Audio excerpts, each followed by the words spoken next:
The landing struts of the survey shuttle retracted with a final hiss, leaving Orion alone on the surface of Viridia 4. He stood motionless, breath echoing in his helmet, as the vessel's belly fire seared the murky ground. Upward it climbed, dwindling from a shape of steel and certainty to a fading silhouette, swallowed by the toxic green clouds above. Only the hush of the wind remained, swirling motes of phosphorescent dust through the greenish haze. He inhaled, the air within his helmet tinged with an acrid sweetness, something synthetic and menacing beneath the rot. His gloved fingers brushed the suit's control panel. The red warning icon pulsed. A new hiss, too precise to be accidental, bled into his earpiece. Commander Rusk's voice followed, sharp and merciless. Suit malfunction detected. Regrettable. Extraction is impossible for mission integrity. You understand. Orion's jaw tightened. He didn't reply. He understood. Too well. Last night, the Forbidden Archives had opened their secrets to him. The survey, the team's presence, the endless protocols. Lies. Beneath the layers of bureaucratic deception, the truth waited like a wound. The eradication of a telepathic species, once thriving here, now reduced to nothing but rumor and classified files.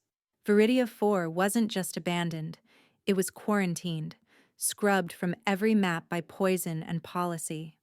His hands shook as he reached for the helmet's release, breath harsh and ragged.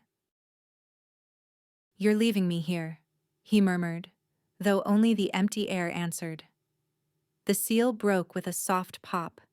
Air rushed in, thick, fetid, impossibly sweet. The taste of it clawed down his throat, burning as it went. His lungs seized, muscles spasmed. The world tilted, the jungle spinning in sickly emeralds and violets. He staggered forward, boots sinking into muck, vision blurring as the toxins threaded through his blood. Memories flickered.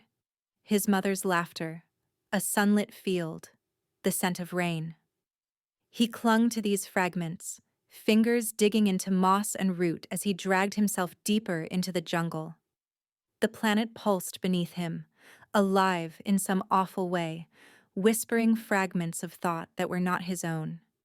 Shadows flitted at the edge of his vision, tall, spindly, gone in a blink. A chorus of voices pressed against his skull, their words senseless and urgent. His thoughts unraveled, time twisting into loops. He crawled, shuddering, as hallucinations gnawed at his reason. He watched the sky bleed from blue to black, to a surreal twilight awash with emerald and magenta. His body convulsed, consciousness slipping, but even as the fever gripped him, he remembered. He had seen the truth. He could not let it die with him. Then, from the depths of the jungle, a presence pressed close. He felt it, a pulse in the air, a shiver along his skin. Two eyes glowed in the gloom, green as the planet's heart. He tried to speak, but his tongue was thick and useless. Darkness swept over him, swift and absolute. He awoke, coughing, every muscle sore, skin slick with cold sweat. Mud clung to his back, roots tangled in his hair. He sat up slowly, each breath a struggle but alive. Against all odds, his body, stubborn, scarred, human, had fought through the poison. The neural static faded, replaced by the distant call of unseen creatures. The jungle's colors burned brighter now, every leaf edged in magenta, every shadow alive with movement. Something slashed the air. Razor claws, black as obsidian, gouged deep furrows in the trunk beside his head. Orion jerked backward, heart pounding. Before him stood a figure, humanoid, but undeniably alien. Her skin gleamed a vibrant green, muscles taut beneath the surface. Purple hair spilled wild and tangled down her back, framing her fierce, angular face. Emerald eyes, streaked with coal black, fixed him with a predator's gaze. A tribal symbol marked her brow, dark against her skin. She moved with a coiled, feral grace, every line of her body promising violence or mercy. He went still, then slowly dropped to one knee, head bowed, baring his neck. He remembered the gesture from old survival manuals: submission, not threat. Her nostrils flared, confusion flickering in her eyes. For a heartbeat, her pain echoed his own, old wounds meeting across the gulf of species. "I won't fight you," Orion said, voice raw, hands open at his sides. "I'm not your enemy." She stared at him, claws poised to strike, but held back. The jungle held its breath. In her, Orion saw not a monster, but a survivor. Broken, but alive. He made a silent vow, sealing it with every beat of his battered heart. He would not harm her. He would help her, or die trying. The jungle became both laboratory and battleground. Each morning, Orion woke to a world alive with venom and wonder, a world that tested his resolve at every turn. He scavenged relentlessly, fingers numbed by cold dew as he combed through the undergrowth, searching for anything that might prolong his survival. His hands stained blue and gold from plucking luminescent moss. He learned to harvest crystalline fungi whose sharp edges could cut through leather. The rare blue orchids, shy and secretive, only bloomed in pockets where the air shimmered with toxic mist. He wore their pollen like war paint, streaks of defiance against the poison saturating every breath. The Huntress haunted his every move. She became shadow and echo, her presence never far from his thoughts. Each encounter was a dangerous dance, poised on the edge of death and discovery. At times, he glimpsed her watching from the twisted branches above, her emerald eyes burning through the gloom. She tracked his movements with uncanny patience, circling his camp just beyond the firelight, testing his defenses as he worked. He fortified a cave he found behind a curtain of thick vines, using boulders and scavenged metal from his ruined suit to block the entrance. When night fell, he would sit in the darkness, listening. Her cries would ripple through the jungle, long, anguished wails, a song of suffering that set every nerve in his body alight. Sometimes he pressed his hands over his ears and waited for the echoes to fade, but they always lingered, a haunting melody that spoke of pain and isolation.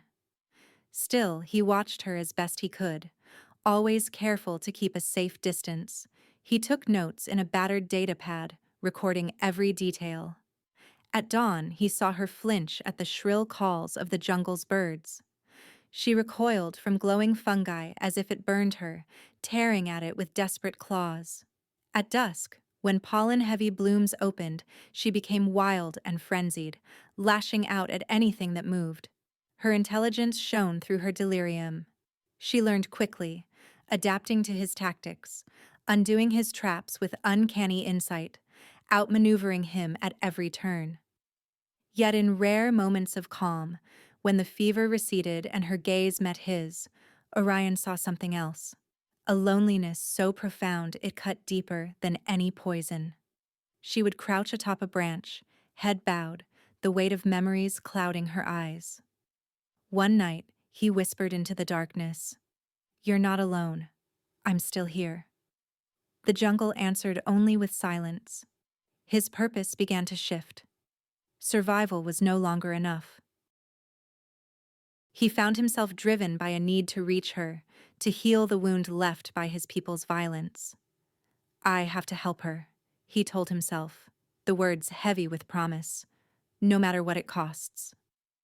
The breakthrough came on a foggy ridge at dawn. Orion's breath plumed in the cold air as he scrambled up a tangle of roots, chasing the memory of a medicinal bloom he had glimpsed days before. There, entwined together, grew the rare climbing orchid and a patch of crystalline moss. The orchid's petals glistened with pale nectar, its scent sharp, almost electric. He scraped it into a vial, hands trembling with hope.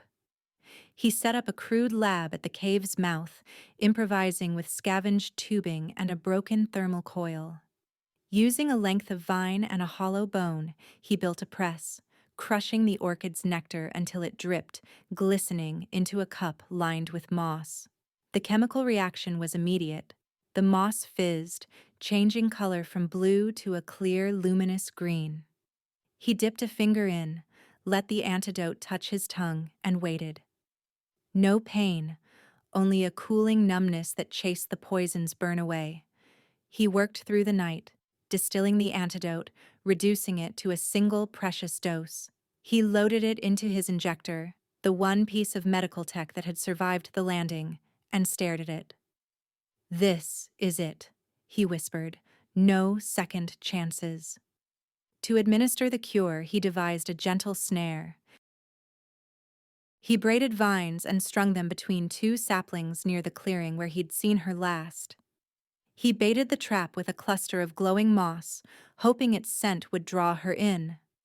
Then he stood in the open, heart pounding, sweat beading on his brow. The jungle fell silent, as if holding its breath. She came at dusk, moving with the lethal grace of a predator. Her eyes locked on his, wild with fever. He raised his hands, trying to show peace.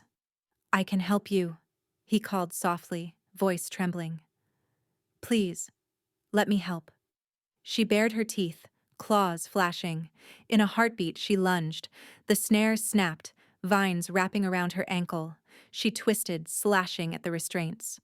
Orion darted forward, dodging her claws by inches, and drove the injector into her thigh. The hiss of compressed air filled the silence. She shrieked, thrashing against the trap, then crumpled to the ground as the antidote coursed through her veins. Orion released her, kneeling at her side as convulsions racked her body. Her skin flushed a deeper green, sweat beading on her brow. She screamed, a raw, primal sound that echoed through the trees and set the birds to flight. He wanted to comfort her, but dared not touch her. Instead, he whispered, "Hold on. You're stronger than this." Hours passed. He sat in the mud, keeping vigil as the poison waged its last desperate battle. Her body shuddered, muscles knotting, then relaxing, breath coming in slow, ragged bursts. At last, as the green moon climbed high above the jungle, she lay still. He pressed his fingers to her throat. Her heartbeat, strong and steady, thudded against his skin. Relief washed over him, sharp and dizzying. "You made it," he said, barely believing it himself. "You survived."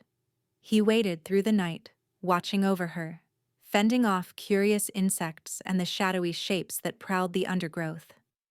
Once, she moaned, reaching for him with a trembling hand. He took it gently, offering warmth and comfort as best he could. "You're safe," he murmured.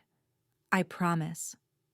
When she finally stirred, the first pale light of dawn filtered through the leaves.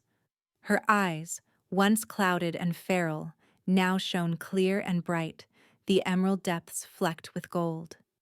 She sat up slowly, gaze fixing on Orion.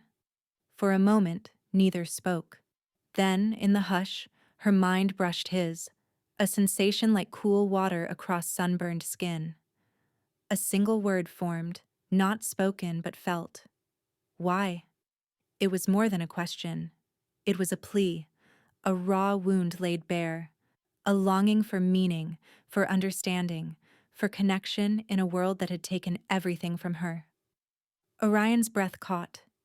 He saw flashes of her memories, her people laughing beneath the blue sun, the pulse of their shared thoughts, the moment the sky burned and the poison came. He felt her loss, her rage, her desperate hope. "I couldn't let you die," he said softly, voice thick with emotion. "Not when I could help. Not when we're all that's left." The bond between them shifted, subtle but profound. No longer hunter and hunted, no longer alien and invader. Now they were two souls at the center of a ruined world, each carrying the scars of survival, each searching for something worth living for. She studied him, 1,000 thoughts flickering across her face. At last she reached out, fingers brushing his cheek. gentle, questioning, real. In her touch, he felt not just gratitude, but the possibility of forgiveness, and, perhaps, the first fragile seed of trust. Orion closed his eyes, letting the connection deepen, vowing to protect her, to learn from her, and to atone for all that had been lost. The jungle breathed around them, changed. In that quiet, trembling moment, a new future began. The days that followed were transformative. Orion felt it in every breath, every glance. Her name, Lyra, surfaced in his mind like a memory he had always known, a bright note that rang clear through their silent connection. She offered it to him wordlessly, a gift pressed into the spaces between thought and feeling. When he spoke it aloud, Lyra, she smiled, her lips curving with shy pride. They moved through the jungle together, student and teacher, partners in survival. Lyra absorbed the words he gave her, leaf, stream, sky, her voice rich and melodic, tasting each syllable like a promise. In return, she guided him through the currents of telepathic communion. Her touch against his temple was feather-light, and suddenly Orion's mind opened, flooded with sensation. The warm hum of the moss beneath his fingers, the pulse of water running deep under the earth, the ache of old wounds and the hope blooming in her chest. He learned to send thought as easily as breath. "You're safe with me," he assured her, not just in sound, but in the warmth that colored his feelings. She lingered in his memories, brushing against laughter with his brother under Terran skies, the gentle pride of his first flight, the shame that haunted his secret. She clung to his curiosity, the wonder that sparkled in his mind at every new discovery, and the way his compassion shaped the world around him. Romantic tension simmered between them, an undercurrent in every exchange. Orion watched Lyra move, her strength evident in every gesture, the elegant way she leapt from branch to branch, the sinew of her muscles as she scaled a mossy cliff. In the quiet moments, she would study him with an intensity that made his pulse race. He caught her gaze and held it, letting her see the admiration and the longing in his heart. One afternoon, as he mapped the stars from a sun-warmed boulder, Lyra traced his arm with one curious finger. "Why do you look at the sky?" she asked, her words careful but confident. "I look for home," he answered softly, his mind shaping images of blue planets and sunrises. "But I think maybe I found a new one." She rested her head against his shoulder, their thoughts twining, quiet and content. Their bond deepened, forged first in violence, now softened into understanding. Lyra marveled at his gentleness, the way he freed a trapped lizard from a tangle of vines, the patience with which he coaxed seedlings from stubborn soil. Orion found himself entranced by her spirit, the fierce protectiveness she showed to every living thing, the stories she shared through images and emotions. One day, disaster struck. A heavy branch, weakened by rot, crashed from above as Orion gathered moss by the creek. He barely managed to twist away, but pain exploded in his arm, a deep, jagged cut welling blood. Lyra was at his side in an instant, her eyes flashing with worry. "Orion? Hurt?" He gritted his teeth, trying to smile. "It's nothing. Just a scratch." She shot him a look that brooked no argument.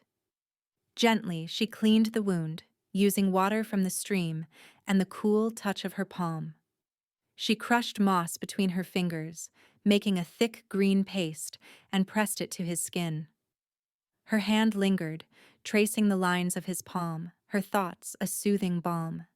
"Stay," she murmured, her voice low. He obeyed, watching her work. A wave of warmth and protectiveness flowed through their link, strong enough to make his heart stutter. When she finished, he reached for her, fingers tangling in her wild purple hair. She hesitated for a heartbeat, then drew closer, her arm wrapping around his waist, her forehead pressed to his. In the hush of the jungle, their breath mingled, the air charged with something new.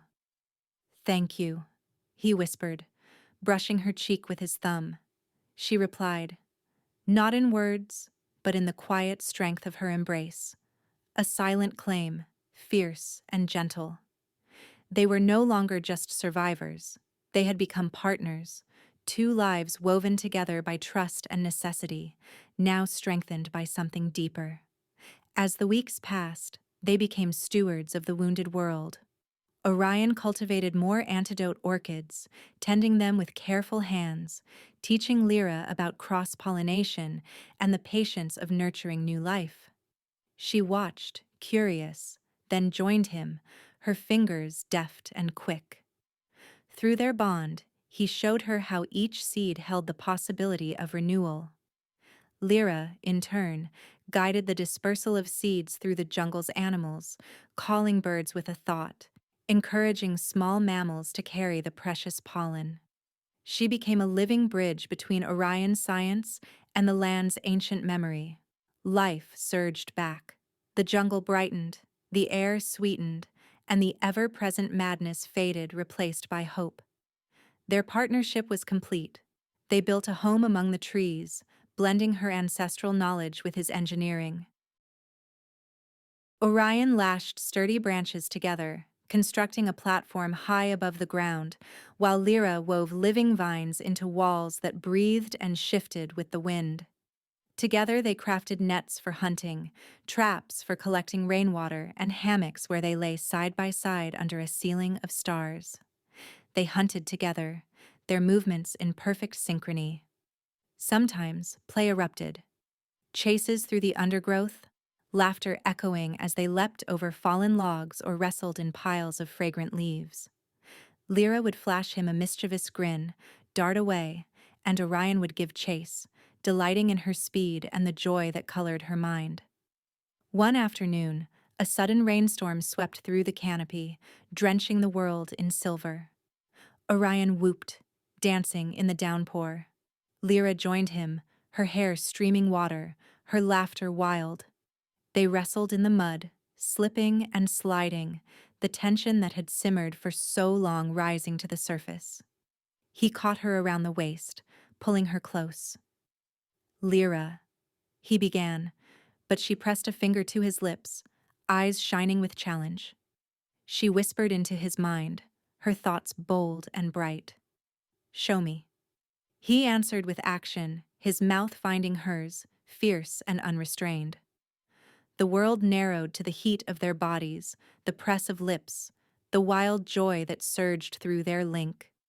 In that instant their minds fused, no longer separate but one, thoughts and emotions intertwined in a perfect symphony. He saw himself through her eyes, gentle, wounded, brave. She felt herself through his, fierce, beautiful, cherished. The pain of the past fell away, replaced by something new and whole. The storm faded, leaving only the soft drip of water and their mingled laughter. Orion cupped her face, brushing wet strands of hair aside. "We're not alone anymore," he said, voice rough with wonder. "No," Lyra whispered, pressing her forehead to his. "We are together." They were no longer just two survivors, but the heart of a new beginning. Partners, lovers, and the first hope of a world reborn. The Viridian Prospector returned, its engines splitting the sky with thunder, sensors blaring as it broke through the cleansing mist. Commander Rusk's rage was a palpable force, his voice slicing through the comms. "Surface readings anomalous, botanical resurgence, unacceptable, prepare landing party, full containment protocol." The shuttle's landing struts slammed down on the once tainted Earth, stirring clouds of pollen and startled birds. Orion stood in the clearing, waiting, a garland of blue orchid petals draped across his neck, a living declaration of defiance and rebirth. He was calm, resolute, his stance echoing the roots beneath his feet. Lyra watched from the shadows, silent and powerful. The ramp descended with a hiss, and Rusk appeared, flanked by a security team in gleaming armor. Their rifles gleamed, calibrated for extermination rather than mercy. The commander's gaze swept the transformed jungle, his scowl deepening at every sign of green. "You had one task, Orion," he barked, striding forward. "Eradicate the threat. Instead, you nurtured it." Orion met his gaze, unflinching. "You lied to us all, Rusk. This world was never a threat. It was a home, a sanctuary, until you poisoned it." The security chief stepped forward, weapon leveled. "By order of the Concordat, you are to be detained for insubordination and contamination of a quarantined zone. Surrender now." Before Orion could answer, Lyra stepped from the jungle. She moved with regal grace, her skin radiant with life, eyes fierce and unyielding. She was no longer a beast of legend, but a queen, every line of her body radiating command. The soldiers faltered, their resolve wavering as they recalled the tales, whispers of the Viridian demon, untouchable and vengeful. Rusk recovered first, voice sharp. "Target the creature! Fire on my mark!"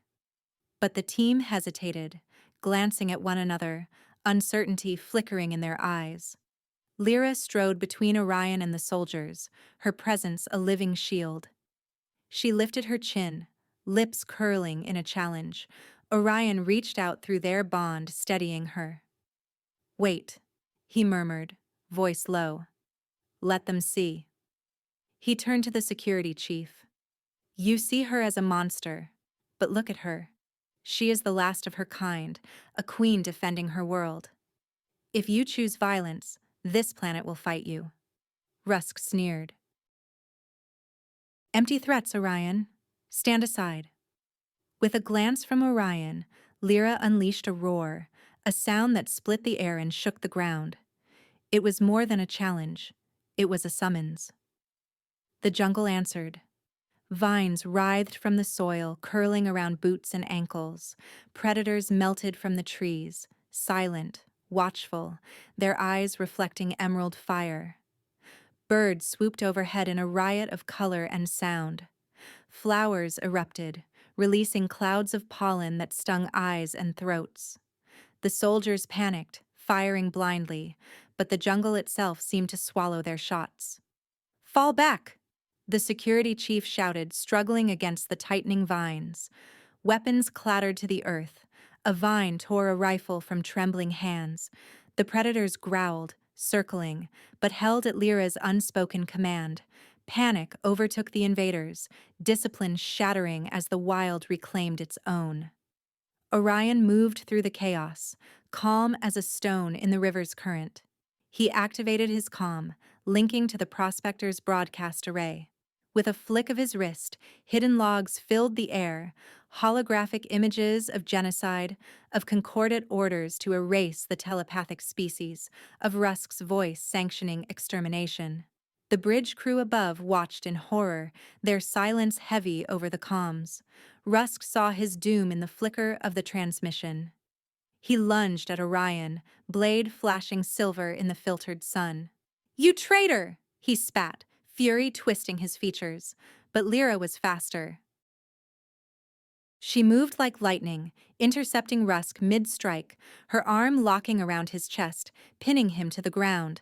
Her fangs glistened, poised inches from his throat. She looked to Orion, waiting, not for orders, but for understanding. Her thoughts brushed his. Justice or mercy? Orion knelt beside her, his hand finding her shoulder, a gentle, intimate command. "Let him go," he said softly, voice carrying not just to her, but to every watching eye. Lyra's eyes narrowed, searching his face. Then, with deliberate grace, she released Rusk, stepping back. Her gaze never wavered from Orion's, the air between them charged with trust and love. The crew of the prospector watched, torn between orders and conscience. Captain Mira, her face pale with anger and shame, stepped onto the ramp, her voice ringing clear. Commander Rusk, you are under arrest for crimes against a protected species and violation of concordant protocols. The security team did not resist. Their weapons hung useless at their sides, fear and awe mingling in their expressions. Rusk struggled, but Mira's words cut through the chaos. Stand down. You have shamed us all. Rusk was bound, led away in silence. The planet was placed under concordant protection, no longer a killing field, but a sanctuary. Mira approached Orion, offering a crisp salute. The galaxy will know what you did here. There's a place for you among the stars. A hero's welcome, if you want it. Orion glanced at Lyra, her hand slipping into his. He shook his head, smile soft and sure. Thank you, Captain. But I've already found my place. This is my home. She nodded, understanding in her eyes. If you ever change your mind, the stars will wait. The shuttle lifted, bearing Rusk and the last shadows of conquest away.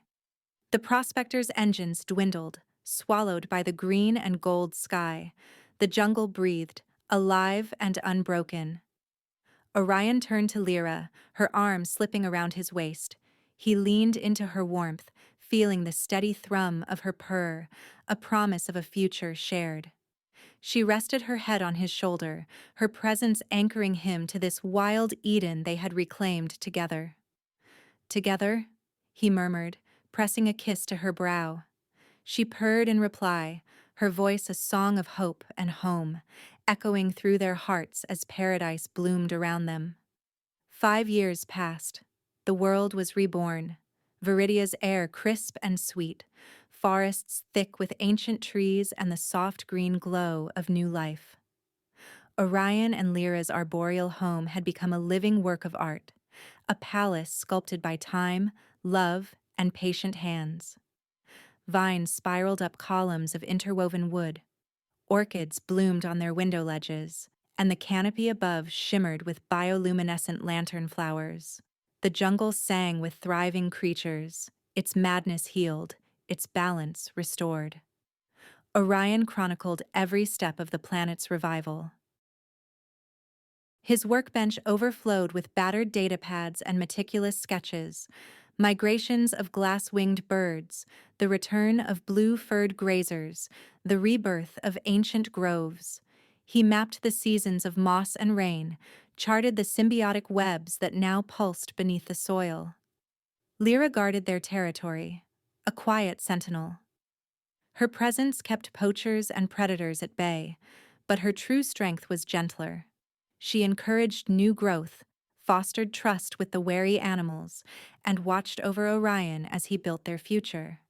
Their bond had become seamless, a river of thought and feeling shared between two hearts, never truly separate. Lyra's laughter colored his mornings. Her memories softened his nights. Sometimes, as Orion scribbled notes, he would feel her approach before he heard her. She would slip behind him at his workbench, arms winding around his chest, chin resting on his shoulder.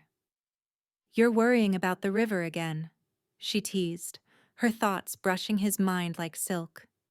He smiled, leaning back into her. "The silverbacks have changed their migration. I think they sense a new predator in the west." "Or maybe," she murmured, pressing a kiss to his cheek. "They want a quieter valley, away from your charts and questions." He laughed, turning to capture her lips in a quick kiss. "You're a menace." "Your menace," she replied, and the words thrummed with certainty. Their love was no longer desperate or fragile. It was grounding, bedrock beneath their feet. Lyra was his anchor, her thoughts a steady warmth in the back of his mind. Orion, in turn, gave her gentleness and hope, a place to lay down her sorrows. The jungle's old wounds had healed, and so had theirs. One evening, after her patrol, Lyra found him bent over a map of animal tracks, brow furrowed in concentration. She moved in silence, her movements as fluid as water, until she stood at his side. Her arm slid around his waist, pulling him close. "You think too much," she teased in his mind, her purr vibrating through his chest. He set his stylus aside, grinning up at her. I think just enough, or we'd have wildcats sleeping in our bed. Better wildcats than datapads, she replied, but her tone was warm. He rose, sweeping her into his arms with practiced ease. She laughed, a low, wild sound, and he carried her to their bed of glowing moss. The green moon filtered through the leaves, painting their skin with light. They celebrated the miracle they had created. Not just survival, but a home, a future. In that embrace, they were more than survivors. They were the first of a new people, a union of worlds. Afterwards, they lay side by side, their minds drifting together. Lyra traced patterns on his chest, her thoughts a tangled melody of love and contentment. But then, a glimmer of alien light appeared in the sky, a cold, artificial star where none should be. Orion felt Lyra tense beside him, her muscles coiling in alarm. Through their link, he caught the edge of her fear, the old instinct for defense. It's concordate, she said, voice flat. We must hide. He stroked her hair, soothing. Wait. Let's see. Maybe things have changed. She searched his face, worry etched deep. And if they have not? He held her gaze. Then we decide, together. The ship landed far away, its beacon flashing among the distant hills. They watched from a treetop, hidden by curtains of moss, as a single figure emerged. A woman in a pale suit, walking with cautious purpose. No weapons, no soldiers, only a scanner in her gloved hand. She's alone, Orion observed. Not a conqueror, a scientist maybe. Or bait, Lyra replied, still wary. I will watch. You will talk. He grinned at her, nerves tightening his chest. We'll both go. They crept through the underbrush, blending shadow and silence until they reached the clearing. The woman, Dr. Sarah Voss, by the nameplate on her suit, was kneeling beside a patch of blue orchids, awestruck. She murmured into her recorder, voice trembling. Unprecedented regrowth, orchid hybridization, sentient intervention suspected. Orion stepped forward, clearing his throat. You're not wrong. Sarah spun, eyes wide, startled. She stumbled backward, gaze darting from Orion to Lyra, who melted from the shadows, every line of her body poised and regal. Fear flickered in Sarah's eyes, but then something else. Wonder. Reverence. You're real, she breathed. I read the reports, the legends, but I never thought. She stopped, overcome. We are real, Lyra said softly, her voice a harmony of sound and thought. Sarah's hands shook as she lowered her scanner. I'm not here to hurt you. I begged for this mission, to prove the world could heal, that we could learn from our mistakes. Orion nodded, voice gentle. We've spent 5 years restoring what was lost. The land, the animals, the balance. We did it together. He opened his mind, sharing a glimpse of their bond. Lyra's sorrow, the agony of loss, the slow healing, the joy of partnership. Sarah's breath caught as Lyra's memories flickered through her thoughts. The burning skies, the years of loneliness, the touch that brought her back to hope. Then Orion's love, steady as a heartbeat, wrapping around all that pain. Tears welled in Sarah's eyes. I had no idea. The Concordat. So many believed it was mercy, not murder. It was murder, Lyra said simply. But now it is life. Sarah nodded, swallowing hard. I will protect this place. I'll tell them. No, I'll show them. I swear it. This world deserves to be left in peace. You both do. Orion smiled, relief and gratitude blossoming in his chest. Thank you, Dr. Voss. That's all we ever wanted. Sarah returned to her ship, looking back once, her face shining with awe and promise. The vessel lifted, vanishing among the stars, a witness, not a threat. Orion and Lyra watched until the last light faded. He pulled her close, her head settling against his shoulder. For the first time, their solitude felt like a choice, not a cage. Lyra purred, the sound vibrating through him, a promise that whatever came next, they would face it together. He pressed his lips to her temple, eyes turned toward the stars. "Home," he whispered. She smiled, twining her fingers with his. "Ours, now and always." Beneath the endless sky, surrounded by the miracle they had made, Orion and Lyra held each other, knowing their world was safe, protected by understanding, by love, and by the legends they had become. The years flowed by, the world thriving. Time's passage was marked not by calendars or clocks, but by the renewal of the land and the deepening of the life that pulsed beneath Orion and Lyra's feet. Their home, high in the limbs of a great ironwood, overlooked a valley that teemed with the bounty of their labor and love. Waterways cut silver ribbons through the green, and everywhere creatures called, sang, and flourished in the peace they had fought so hard to create. Orion's laboratory, nestled in the sturdy branches, was a living archive. Shelves overflowed with carefully labeled vials, seed pods, and the iridescent feathers of birds never before catalogued. Datapads, battered but loyal, glowed with his meticulous notes.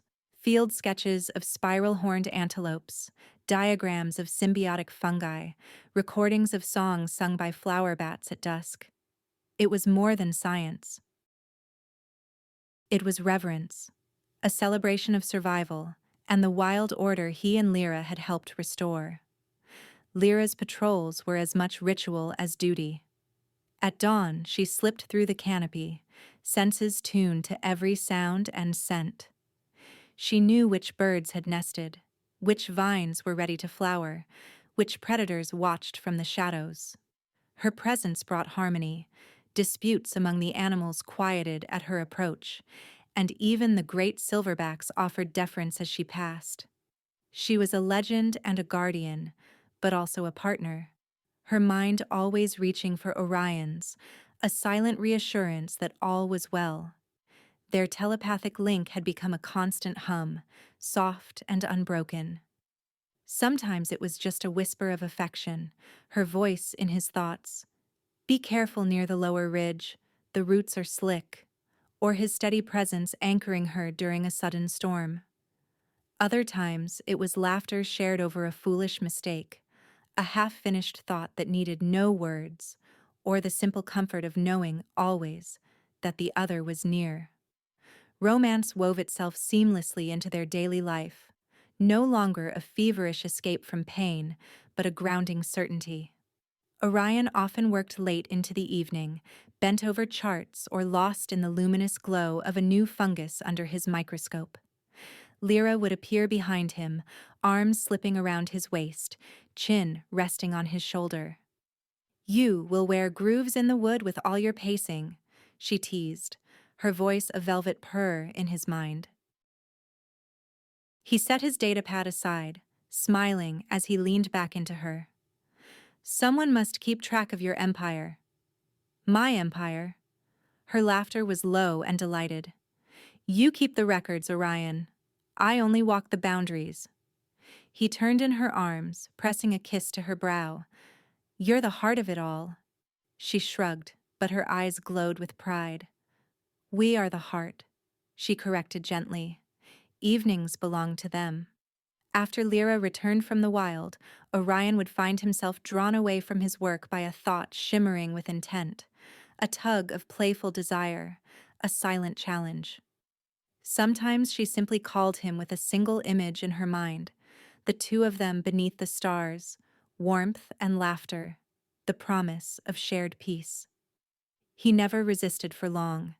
They would climb out onto their terrace, the world spread out below, the night alive with the calls of distant animals and the whisper of leaves. Lyra pressed close, her body fitting perfectly against his, her arm draped across his chest. Her purr thrummed through him, a song of contentment that needed no translation. One night, as the wind danced through the ironwood's leaves and the valley glimmered under the green moon, Orion gazed at the constellations. He traced old Terran patterns with his finger, feeling Lyra's presence at his side like a second heartbeat. Her emerald eyes shone as she leaned against him, her voice a thought that resonated with perfect fulfillment. Alone again, she mused, but there was no hint of loneliness, only the deep satisfaction of a life chosen and shared. He looked at her, memory and gratitude welling up. He brushed his fingertips over the garland of blue orchid petals braided around his arm, the first gift she had ever given him, in a time when trust was fragile and hope even rarer. "Do you remember?" he asked softly. "The day you gave me this?" Lyra smiled, turning her hand to touch his. "You looked so lost. I thought maybe flowers would help you find your way." "They did," he replied. "You did." She pressed her forehead to his, their breaths mingling. "No longer outcasts," she whispered, her mind echoing the words.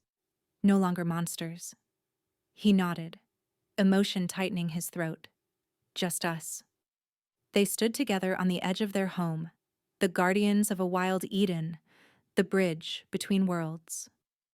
Their story was no longer one of survival against impossible odds, but of creation, two souls building something sacred in the ruins of what once was.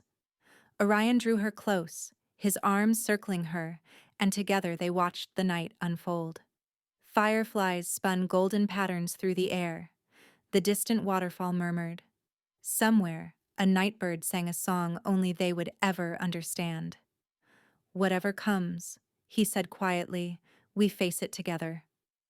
"Always," Lyra promised, her purr a vow that wrapped around his heart. Side by side, Orion and Lyra stood in the heart of a world reborn, no longer fugitives, no longer haunted by the past, but simply themselves. A love story written in moss and starlight, forever the guardians and the hope of their new beginning.